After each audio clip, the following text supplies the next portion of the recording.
Okay. Good morning and welcome to Maintaining Vision in the Midst of Disaster, coming together to save a family's legacy. I am Amy Simone, the Associate Archivist for the Diocese of Baton Rouge Archives and Record Center, and I will be your friendly neighborhood moderator for this session. Just to cover a few house ends on my end, we will utilize Zoom chat for all presenter questions. So please feel free to submit them throughout the session, and I'll keep a note of them to ask later on. Question and answer will take place at the end of the session. And please feel free to chat me directly if you need anything on your end. So now, please let me introduce my good friend, Felicia Williamson. Felicia graduated with a BA in History, German and European Studies, and a minor in Religious Studies from the University of Arkansas at Fayetteville. She received a Master in Library and Information Science with an archives focus from LSU. Williamson is a certified archivist, a member of the Society of Southwest Archivists and the Society of American Archivists. As the head of SHSU Special Collections, from 2011 to 2015, Williamson instituted a program of instruction and outreach with the hopes of making its archival holdings more accessible to the campus and surrounding community. As the director of Library and Archives at the Dallas Holocaust and Human Rights Museum from 2015 to present, Williamson has worked to expand, strengthen, and increase access to the museum's important collection of rare books, artifacts, and oral history testimony. So go ahead, Felicia. Hi, everyone. Thank you for that introduction, Amy. I did get my library degree at LSU, which is where I met Amy and so many other good friends. I'm thinking of Louisiana right now as they're inundated with way too much water. And in related news, this conversation we're about to have is really about the most ideal response to disaster. In the case of this collection, we're going to discuss the disaster was fire, but fire brings water, and that brings all the trouble that comes with it. So we'll be getting into that. I want to introduce my panelist. Robynn Amaba is our assistant archivist at the Dallas Holocaust and Human Rights Museum. She comes to us with a Master in Museum Studies from Texas Tech, and very, very helpful for me with my very traditional archival background in paper and photos. She's an expert in textiles, which is hugely useful, and she's wonderful at making all kinds of fancy encasements for our stranger three-dimensional artifacts, which is wonderful. Next, we have Patty Reese, who is the donor of the collection we're going to be discussing today. Her father and grandparents are really central to the story we'll be telling. And then it's pretty moving to hear her tell about how the collection went on a journey to end up at the museum. And then finally, Tish Brewer is a professional paper conservator. We're so fortunate to have her in the Dallas area. And she has a master's in preservation and has all kinds of wonderful skills. I encourage you to look at her website, the Center for Art Conservation. And she'll be sharing how she partnered with the museum to bring back to life quite a few photos, documents, and an album. So we'll look forward to that. At this point, I'm going to share my screen and we'll go through what to expect.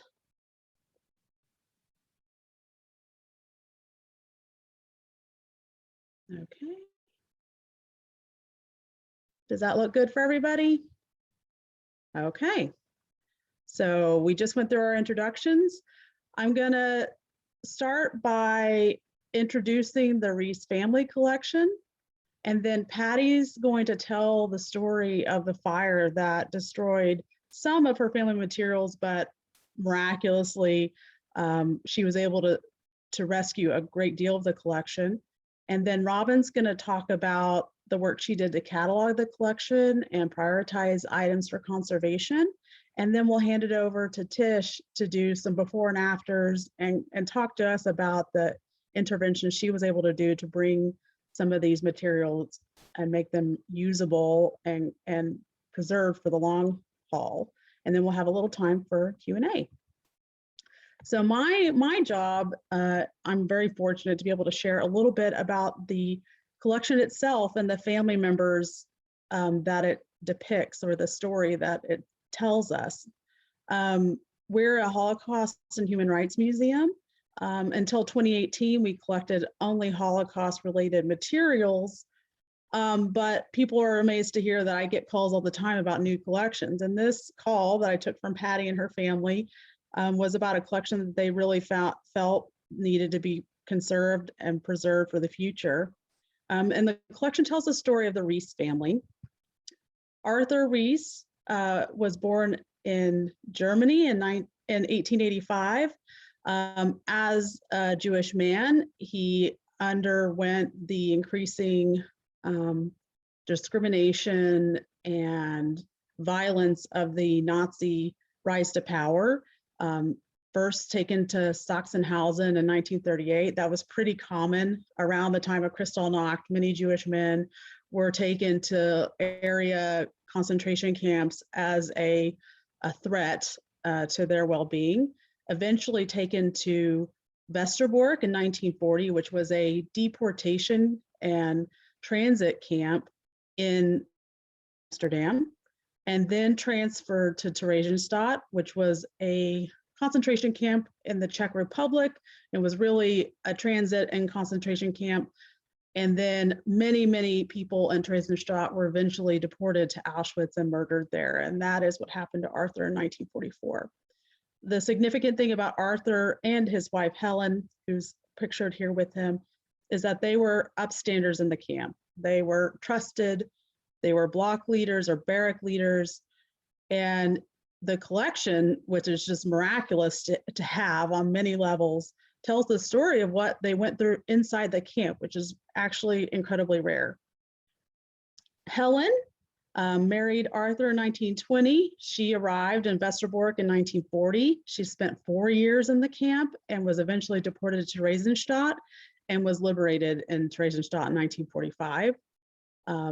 This is Ernest, their son, Patty's father. He was born in Germany in 1928. Here's a very cute picture of him. And Ernest's story is fascinating all in itself.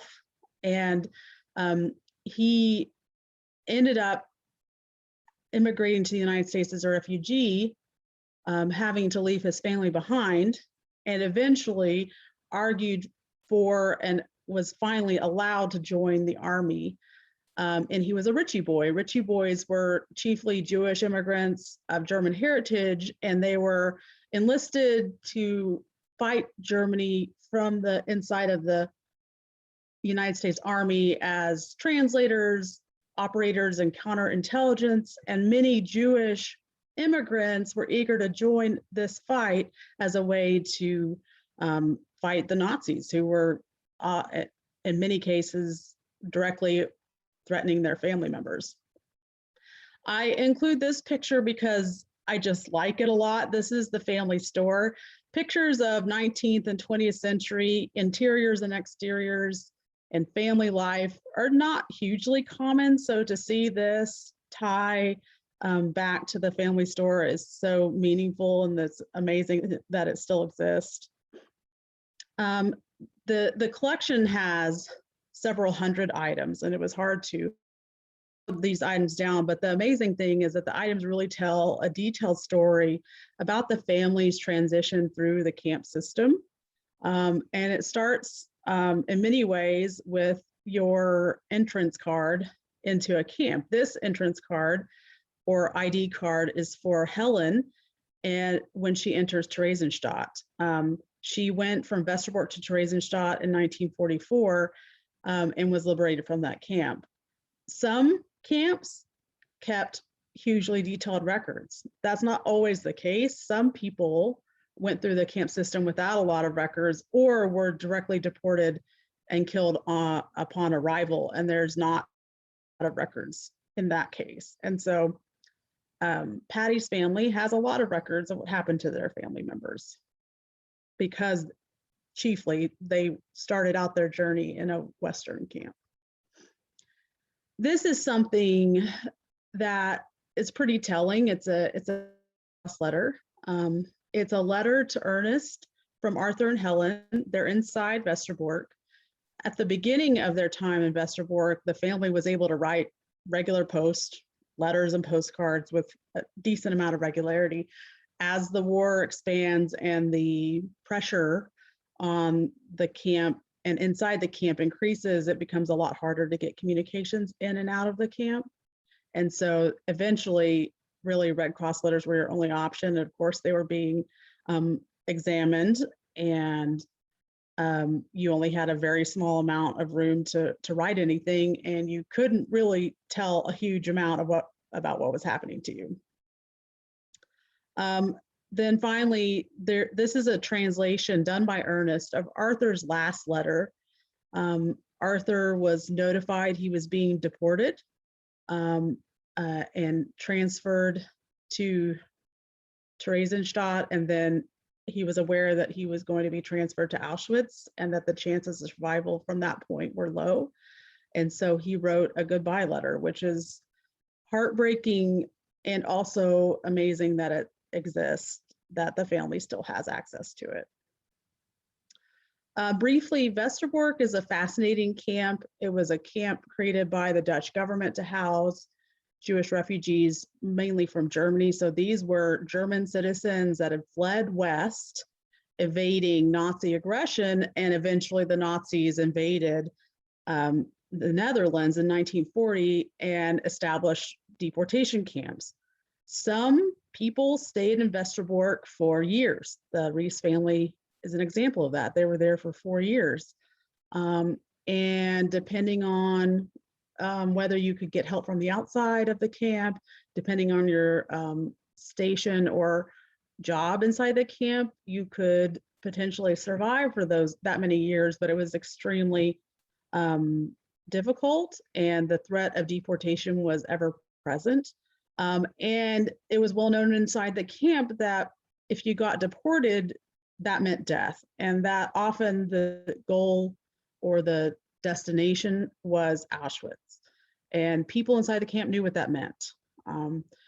So it makes it all the more impressive that we have some of this internal correspondence and photos of the camp. And I want to share some of those with you. We have some just beautiful photographs that Patty's family was able to save and donate to the museum of internal camp life, especially at the beginning. So this is Arthur. Arthur and Helen are in the back row on my far right. And you can see the Star of David patch on their clothing. And this is an English club. So as I mentioned earlier, Arthur was a barrack leader, and Helen were trusted leaders inside the camp system trying to help their fellow citizens navigate this horrifying reality. And this English club was one way they were trying to maintain some sort of life inside the camp. There's some beautiful photos, and these are pretty rare. There's some photos at Yad Vashem, which is the International Holocaust Memorial Museum. There's some photos at the United States Holocaust Memorial Museum, but to see a family inside the camp, see visions of the external and internal camp structure and spaces is very rare. And it was amazing to see these photos when we met with Patty and her family. Another significant part of this collection is, I'm just going to check my time. Another significant portion of this collection is the fact that Arthur and Ernest, and then of course the English Club, there's all kinds of poetry, literary inputs, literary exchanges going on between the family members, but also between the community inside the camp.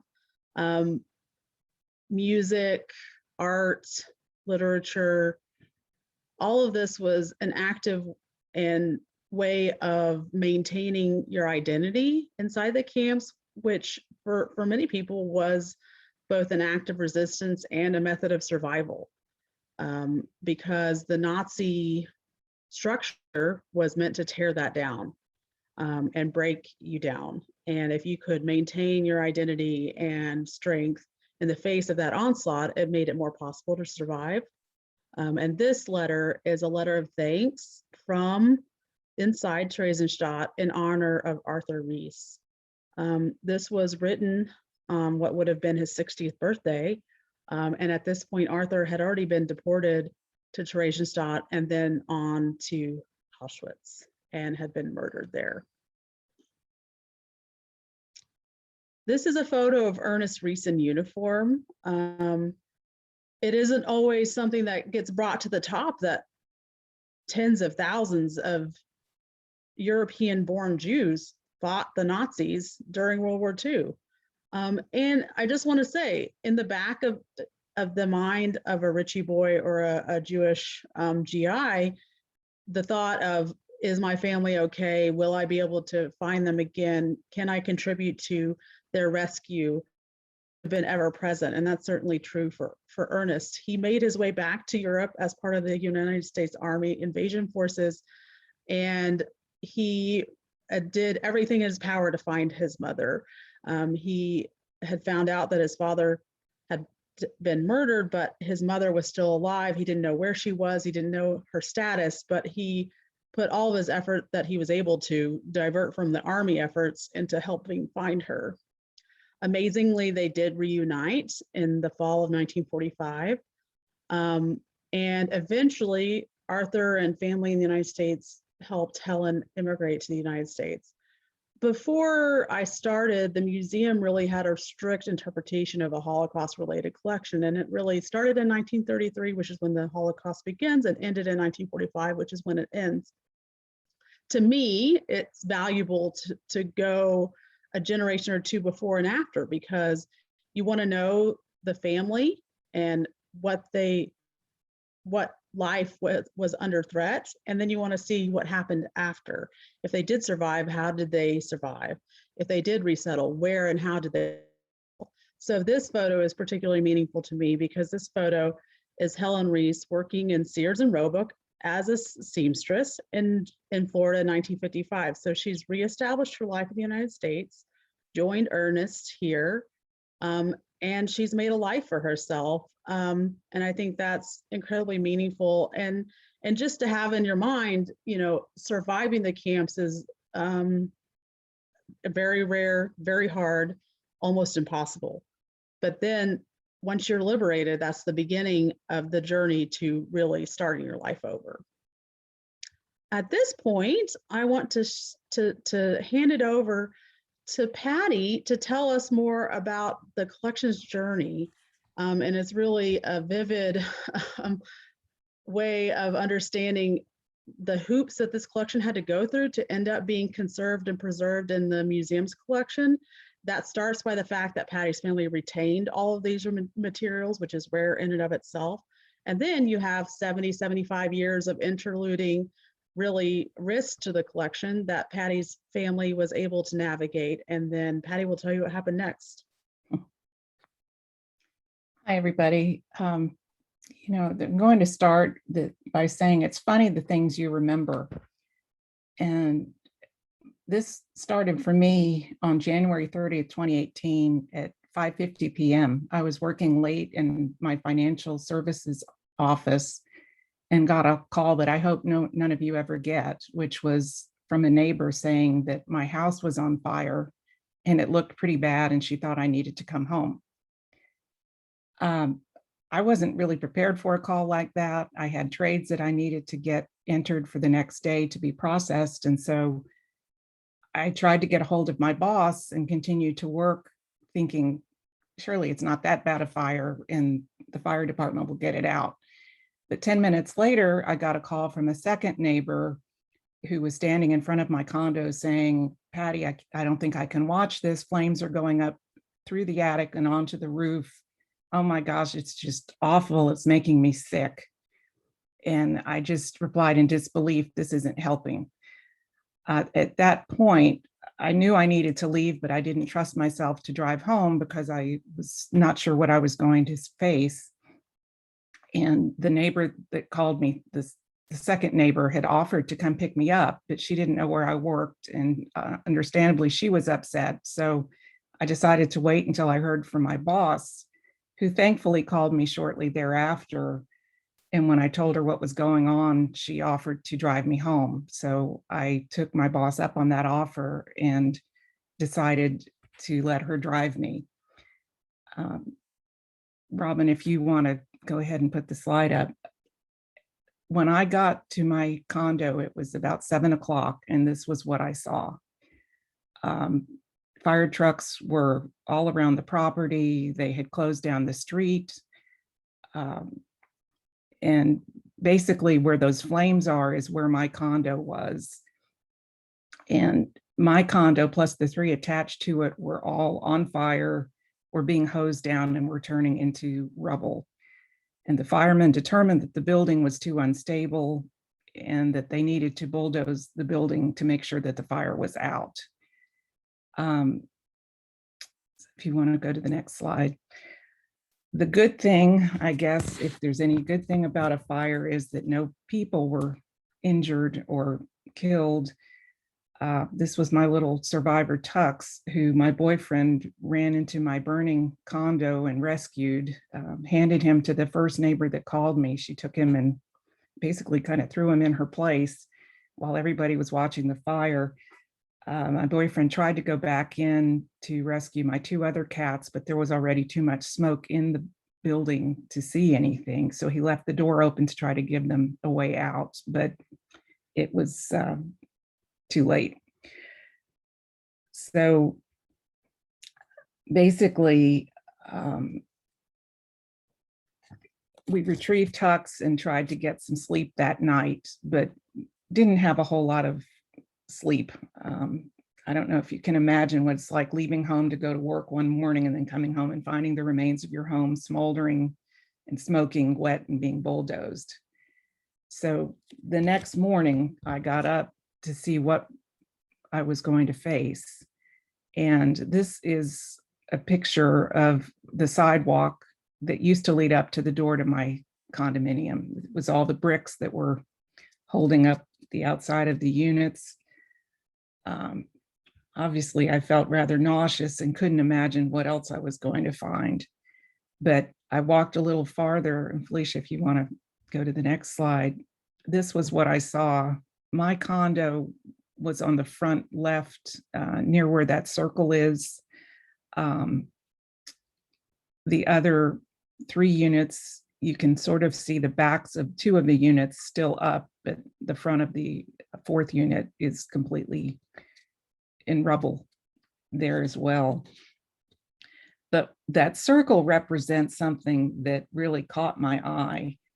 As I was walking up toward that and seeing everything wet in that foam and the flame retardant, I saw a piece of paper by the curb. And I got a little closer to try to see what it was. Felicia, if you want to go to the next slide. And I realized that this had my grandmother's handwriting on it. I don't know if you can see, the date was from February 1950. But this was basically our family's history, some of our relatives' dates of birth, dates of death that my grandmother, who had survived the Holocaust, had written. And this happened to be the first piece of paper that I saw the day after this fire. And I felt like my grandmother was speaking to me from beyond, saying, I survived the Holocaust, you're going to survive this fire. And at that point, my despair turned to hope, and I immediately just switched gears into, let me see what else I can find. Maybe there's more here that can be salvaged. And before I go on into what I found, I want to thank Felicia and Robyn and Tish for helping give my collection such a good home. And also thank the Society of Southwest Archivists for letting us give this presentation today so that you can hear the origin of this collection and why it's important to the Holocaust Museum. But back to this story, I just want to say there's people in our lives that do things that may seem very insignificant to them, but are meaningful to us, such as the night of the fire. One of the neighbors brought me a dry pair of socks and a blanket that I could wrap up in while I was watching my building go up in flames. And it really meant a lot to me that evening to have that. And Robyn, if you want to go to the next slide, this Dallas fireman was another hero to me in this whole saga. The management company of the condominiums had told us that we were not allowed to go into the debris because it was too dangerous and they didn't want anybody hurt. And looking at this, I think you can imagine that you're thinking these are all your possessions that are in a heap. I asked this fireman if it was true that we were not allowed to search through any of this. And this particular gentleman said, "Ma'am, as far as I'm concerned, these are your possessions. Yes, you need to be careful, but I don't blame you if you want to search for your belongings." And that was all I needed to hear. And at that point, a friend and I began to start picking up anything that we could find in that rubble. So if you want to advance, thank you. As luck would have it, I had stored some of these photograph albums and documents that were my father's and grandmother's in these bins or that folder that you see circled on the left. And they were in the spare bedroom of my condominium. Because the condominium had been bulldozed the night before, some of these bins had fallen to the front of this debris pile. And so we were able to grab any photo album, document that looked like it could be important. And we threw them into a clean garbage bag and then carried them back to my boyfriend's apartment, where a friend and I laid them out on towels. And we basically had towels across the bed, the floor, on the windowsill, and just put every picture we found one by one on these towels to try to help them dry off. A lot of the photos were wet and had soot on them from the fire, but they were still viewable. And even though they were curled, I had hoped that maybe there would be a way to salvage something from this. And as you can imagine, with the amount of debris that was in this fire, I spent many a weekend trying to dig through the debris pile just to see what else I could find, if there was anything else. And one day I was standing toward the top of a pile and there was a piece of wood next to me with the brass on the bottom. And I could not seem to figure out what that was. And I looked a little closer and it dawned on me that this was our family piano that was upside down in the debris pile. And I was standing next to it and the brass was a foot pedal. And that's when it shook me that these documents that were almost lost and yet salvaged needed a good home. And it was miraculous that they didn't burn up when wood and clothes and paper should have burned up. These photographs and documents survived. And so that's when I decided I wanted the Holocaust Museum to have them if they were interested. So if we go to the next slide, this is a new bin that I started after the fire. And these were some of the pictures that were recovered after the fire and able to be salvaged, some of which are now part of this collection that you're looking at today. So I just wanted to share that I really felt like having these documents was somewhat of a victory over the fire, just like my grandmother surviving the Holocaust was a victory over the atrocities that she endured. And so as archivists, I know you don't always know this history of the archives that you're looking at, but I wanted you to know this one and just encourage you all to keep up your important work because what you do is really valuable.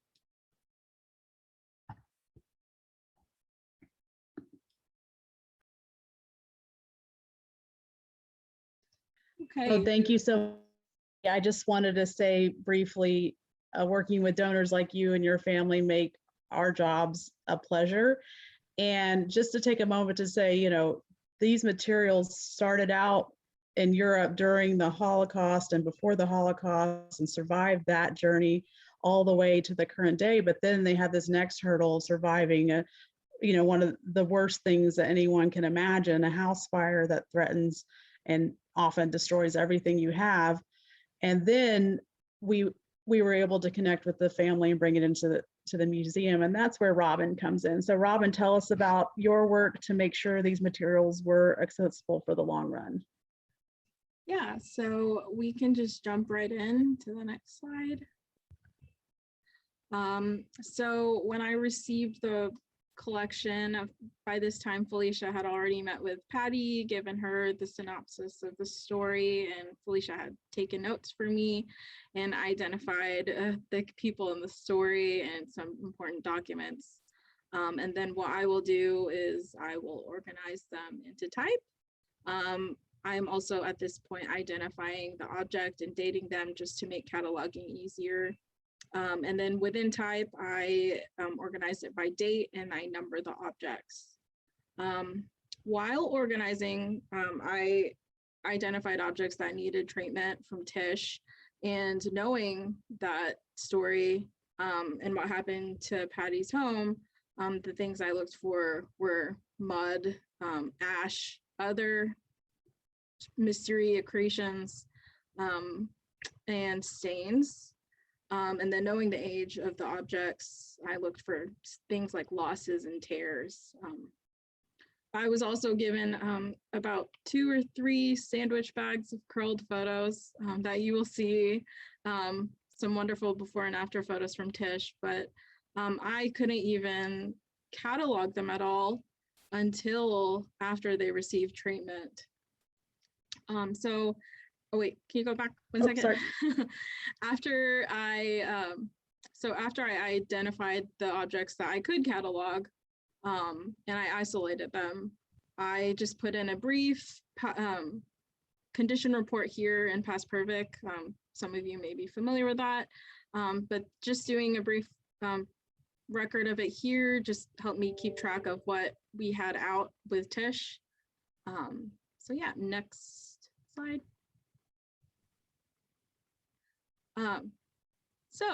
While I'm doing that initial organization, and I guess just throughout the entire process of cataloging, I'm taking notes the entire time.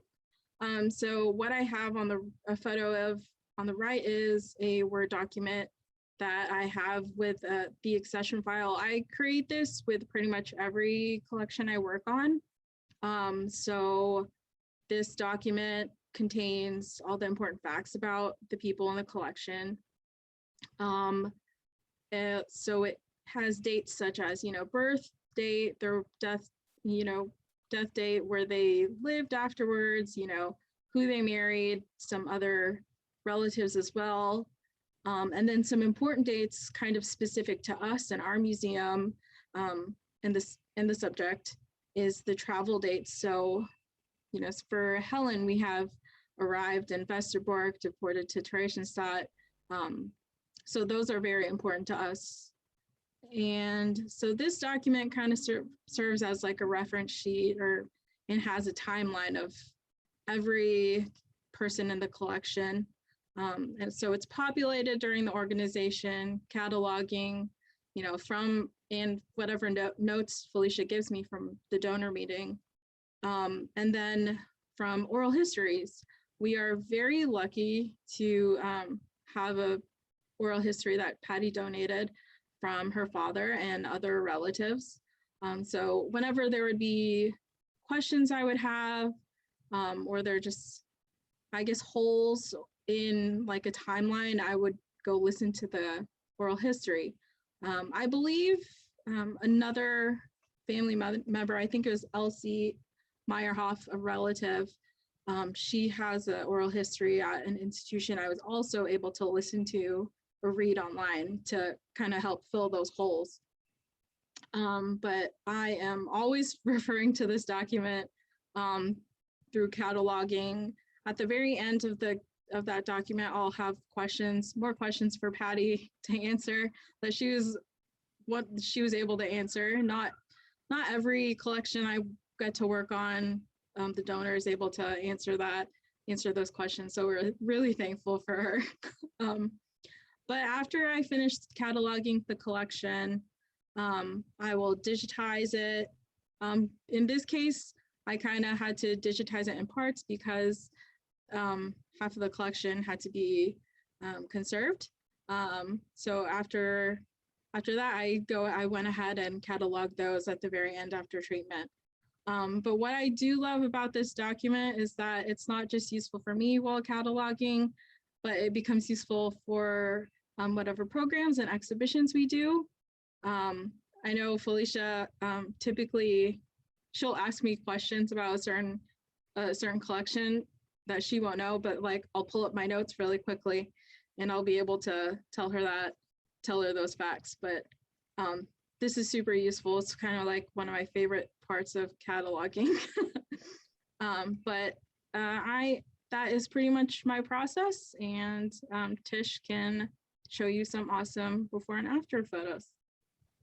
Well, thank you, Robyn. And, you know, Robyn's work is so crucial. And as the processor of the collection next to Patty, she knows more about this collection than anybody. And we try to find collections to share with the public to help tell the story of the Holocaust. And this collection was certainly top of mind when we do that. It's actually being incorporated into a display or an exhibit at the museum right now.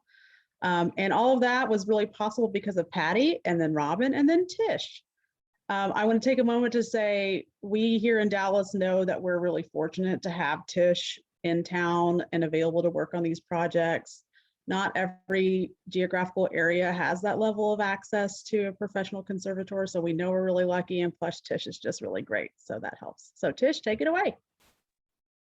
Thanks.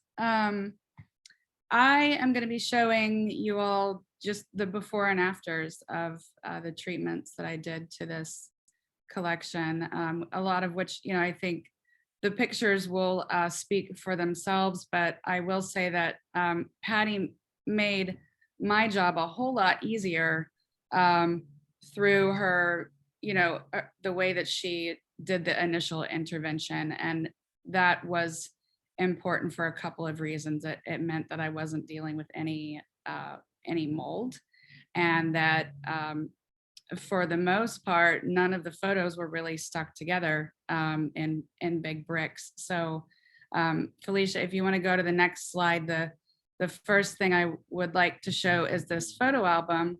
And this is a before and after of just the front cover. And then as we go through the next few slides, just I wanted to show some of what we were seeing on the inside and kind of the state of the binding, which we decided to leave as is.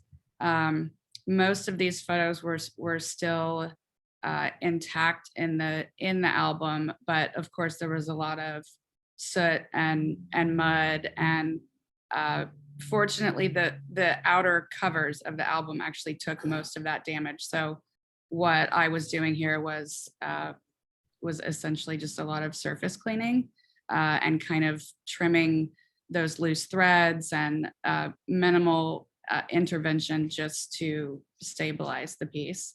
And Felicia, if you want to keep going, eventually we'll get to the back cover, a before and after of the back cover. So obviously with all of these things, there was a lot of physical damage from everything that they had gone through, not just soot, but there's also mud, plaster, you know, the fire foam, drywall, water damage, and then physical damage from just being bulldozed and all of that debris.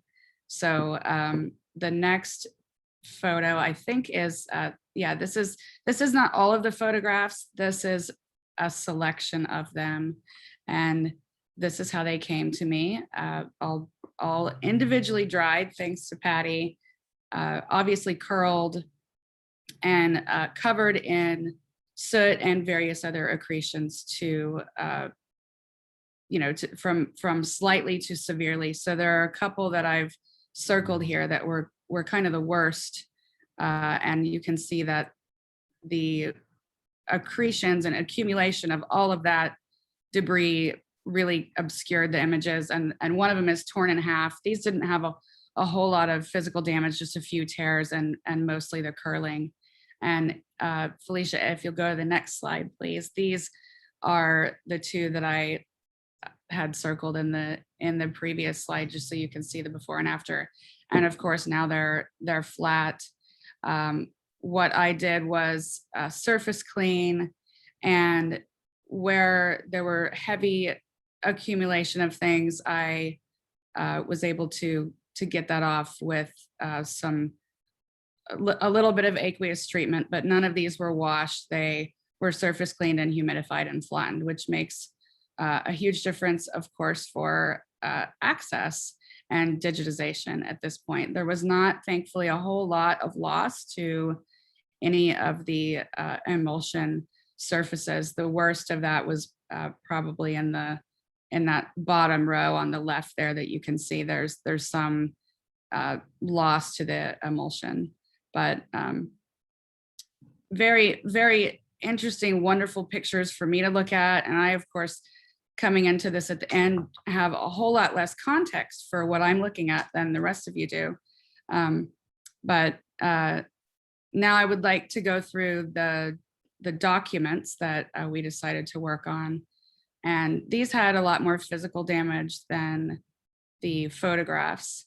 But again, what I did here was just a lot of surface cleaning and stabilization of the physical damage, the tears and such. So in conservation treatment, there's a wide range of what can happen, from stabilization to aesthetics. And of course, here our main concern was with stabilization, so that these could be handled safely and then digitized. The mending I do with Japanese tissue and wheat starch paste. And you can't see those because they're on the reverse, but that is reversible as well in the future. None of these documents got washed. Mostly, a lot of the media that was present would have prevented me from actually immersing these in water. If you will go to the next one, Felicia. This is the front and back before treatment of one of those Red Cross letters. And then the next slide is before and after treatment. I mean, I'm sorry, front and back after treatment.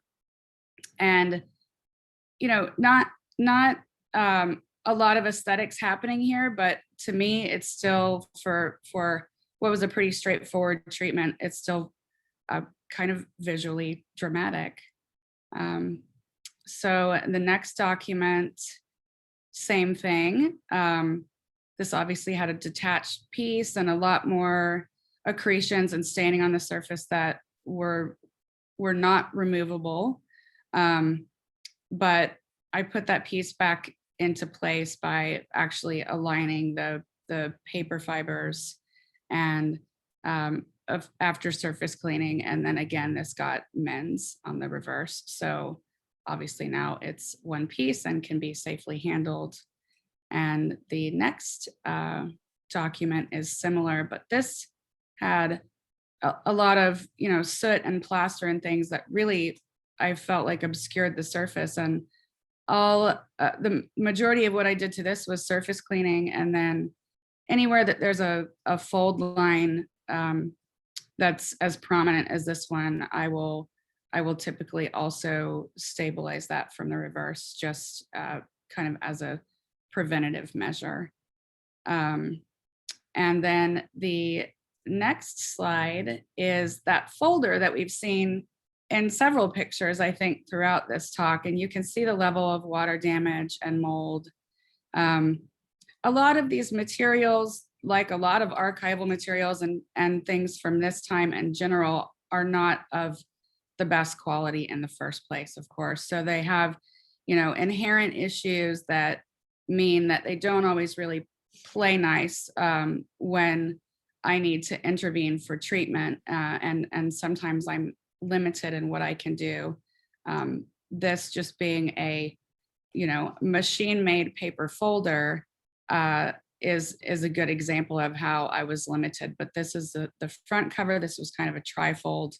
And I surface cleaned and mended this as best I could. I actually toned my mends on the inside to match the color of the paper as best as possible. And then the next slide will show you just, I wanted to end with this. This was a little drawing inside of that folder, and I just I just really liked it. You can see that this is after treatment, and above the sketch there, you'll see one of the men's that's toned. And that's all the slides I have. That was the general process of everything pretty straightforward, but I think also a rather dramatic difference. And of course, the personal meaning to all of this makes it have that much more of a difference. So thanks. Well, Felicia. thank you, Tish. And, you know, several moments along the way with Tish, I just thought to myself, goodness gracious, she's a wizard. And I don't even understand how she turns some of these things around. You know, and one thing that's helped me in my position at my museum is really helping my administration understand that I'm a trained archivist, but that by no means indicates that I have the skill set to do this level of conservation work. And so that's taken me years to really build in a little bit of budget and for conservation specifically. And I'll share with you that Tish was given a really tough challenge because I had a limited budget. I didn't know at the outset how many things Robynn would identify that were in need of conservation. We had a big box of materials, and I had seen the materials during my donor meetings with Patty and her family, but I didn't know the item count. I didn't know how severe the damage was. So I was able to give Tish a limited budget and a limited amount of time. And then and her instructions were, as you know, use this budget to get this as stable as possible for the long run. And she did a masterful job, and we're really grateful for it. I want to share a few resources. There's a great article on the United States Holocaust Memorial Museum about Westerbork. If you want to read more about that, I have Tish's website, the Center for Art Conservation, if you want to see more about her services. And then the entire collection is digitized and described and available online. So if you want to learn more about the Reese family, you're welcome to do so. And at this point, I'm going to stop sharing my PowerPoint so we can have a broader conversation, and we'd love to hear your questions.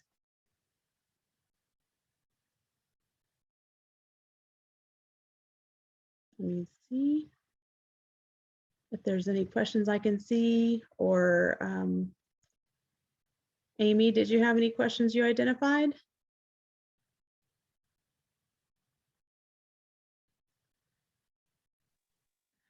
Hey, there were no questions in the chat. Okay. But I do have a question for you. So, you know, Dallas isn't really what I think of when I think of, I mean, I know that there's Holocaust survivors everywhere, but how did the Holocaust Museum get placed in Dallas? That's a great question. Well, the Dallas Holocaust Museum, its first iteration was started, really the first conversations were had in 1977 by about 125 Holocaust survivors in Dallas in the DFW area. And they came together because they were concerned that the Holocaust was not being taught in the schools.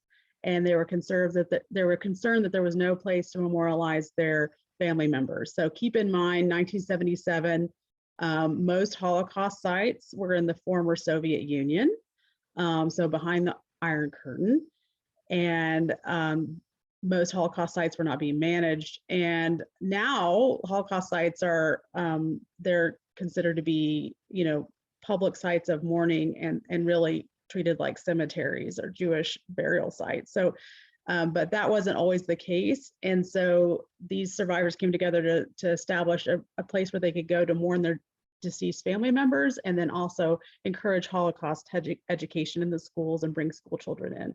Eventually, in 1984, the museum was started, and it's grown from there.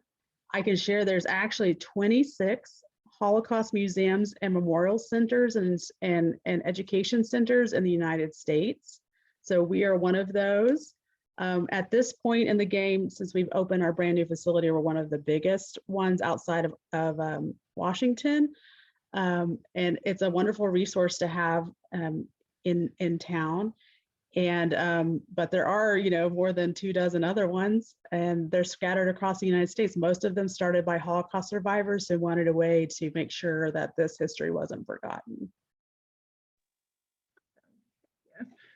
I do see one question in the chat. Laurie Atkins would like to know, how long did the whole project take you? That's a good question. I mean, I think really from the time I met with Patty to when it was accessible, I would say about 18 months. Does that sound right to you, Robyn, Tish, and Patty? Yeah.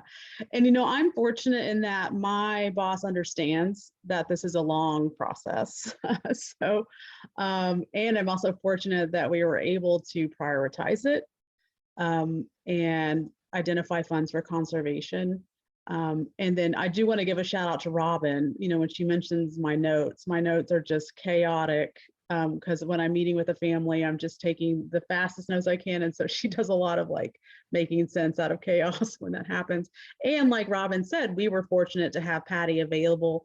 We called her, we emailed her, we pestered her to fill in the gaps, because there's always gaps in our understanding of collection materials, and it's not always possible. The family members sometimes don't know and they're embarrassed, or sometimes there wasn't oral history. A lot of Holocaust survivors closed the door to that history and didn't share that history. But we were fortunate with the Reese family collection to have a direct connection and then to have a lot of recorded testimony to consult. And that's not always the case. So that made every descriptive record just that much more robust and usable. And that's always a pleasure because no one likes to write a description, unknown person in unknown location. That's a real bummer. And it sure does happen. And I see there's a little note that UT El Paso has a Ritchie Boys documentary. That's good to know. Ritchie Boys are one of the really cool chapters in our history that I think is getting a little more attention these days. And I'm so glad, because their contributions were huge. But I think part of the challenge with Ritchie Boys is that they were in counterintelligence. And so their instructions were to zip it and not talk about it and to move forward. So only really in the 1980s and 90s was there more interest or attention paid to the contributions of the Ritchie Boys. And Abby put some more information in about the Ritchie Boys film. That's awesome. Any other? Oh yeah, the 60 Minutes. 60 Minutes did a great story on the Ritchie Boys just a couple of weeks ago. And that's one thing at the museum. Sometimes I get comments. I would say questions, but it's more like a comment, like, don't we know everything about the Holocaust already? There certainly can't be more collections out there. And my response is, we are finding out more every single day. Archival resources are being exposed in the former Soviet Union constantly, like millions of pages of records of what happened to the victims of the Holocaust are coming to light. And then even here in the North Texas area, I field calls almost every day of family members identifying materials in the home that they didn't know about. And we're still meeting survivors that weren't known to us as a museum. So it's pretty, it's a continuing research and building out of all of this information. But, families like Patty's family make it possible. And we're really grateful for that. We have another question from Laurie. After digitizing this collection, did other people donate collections? That's a great question. What's amazing, and all of you guys working as collecting archivists know this to be true, archival donor relations are really built on relationships, on trust, and eventually, at the end of the day, it's still word of mouth. And so our museum, since I joined the museum, has really emphasized trying to make our archival collections more central and making them available through archival-based programming. So for instance, we did a lunch and learn about the Reese collection. We did a big presentation for the public, a lecture about the Reese collection. And that plants the seed in other families' minds. Okay, wait a minute, maybe there is a place for my collection. So we found archival-based or artifact-based programming to be integral in spreading the word about what we collect and why, and helping people understand that there might be a place for their materials at our museum. And that's been the biggest thing. And then of course, just word of mouth, you know, hey, the museum seems legit. They did what they said they would do. They said they would conserve, digitize, and make available the collection and share it with the broader researching community, and they did that. So if you want to meet with them and donate your collection, they're trustworthy, and that's a huge deal. You know, the other side of that coin is we have collections that are still in our queue, you know, and so it's always, you know, building our collection while not overextending our resources, which is a difficult thing to navigate, especially since at this point we've more than doubled our collecting focus to include human and civil rights. So that's a whole new world for sure. How has the pandemic affected future conservation projects? Well, we were fortunate enough to retain our jobs, to work throughout the pandemic. We were processing collections, digitizing materials throughout the pandemic. You know, obviously, like many museums, we did sustain some challenges to our budget in 2020. And so expenditures in 2020 didn't happen beyond, you know, we're fortunate enough to retain our positions, but we didn't spend any money on conservation or preservation in 2020. Our museum's been fortunate to be able to ride that storm out, and we're still open and collecting collections and conserving collections and preserving materials. So it hasn't changed anything over the long haul as far as what we're doing. All right. Well, thank you, Felicia. That was an amazing presentation. So everyone, please join me in a virtual round of applause for Robynn, Tish, Felicia, and Patty. We truly appreciate learning from this amazing group of Dallas-based women about the Reese family collection. And upcoming on the schedule, we have a lunch on your own and an education sessions begin at 1 p.m. Hope that you all enjoy the rest of the conference, and thank you for joining us. Thank you.